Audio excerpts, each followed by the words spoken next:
সুতরাং বাংলাদেশ বিজয় হয়েছে এটা বড় কথা নয়। আজকে 54 বছরে বাংলাদেশের মানুষ এখনো পর্যন্ত স্বাধীনতা পায় নাই।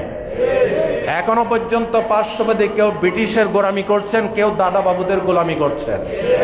প্রকৃত গোলামি মানুষের গোলামি থেকে মুক্ত হয়ে আল্লাহর গোলামে পরিণত হওয়া, ঠিক কিনা বলেন? এই জন্য প্রকৃত স্বাধীনতা পেতে হলে আল্লাহর গোলামি করতে।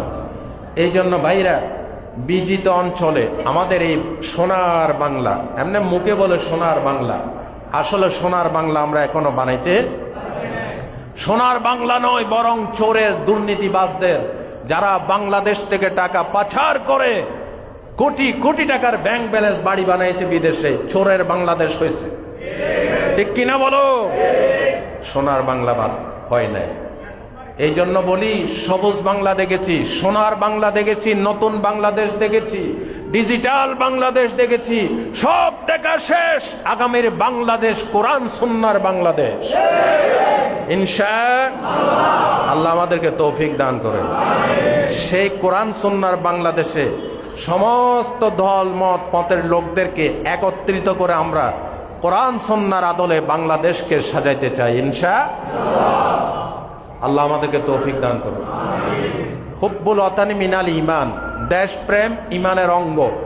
আর এই সুবহানাল্লাহ সুবহানাল্লাহ সুবহানাল্লাহ পড়তে পড়তে জিহ্বার ফেনা তুলে বলছেন, দেশে কি চলে খবর নাই।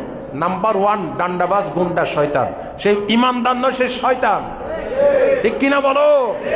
হযরতে লূত আলাইহিস সালামের জমানায় হাদিস, আল্লাহ জমিন উল্টাই দিতে পাঠাইছে ফেরেশতাকে। ফেরেশতারা বলে, আল্লাহ তো এখানে তোমার এমন এক বান্দা আছে বুজুর্গ, মসজিদ থেকে বের হয় না। আল্লাহ বলেন, ফেরেশতারা তার পাছার নিচে গজবের হাত ঢুকায় আগে তাকে সহ জমিন সহ উল্টাই দাও, কারণ এই লোকটা আল্লাহ জিকির করে আল্লাহর গোলামি করে এক মুহূর্তের জন্য গুনার কাজ থেকে তার চেহারা পরিবর্তিত হয় নাই। নাউজুবিল্লাহ বলেন।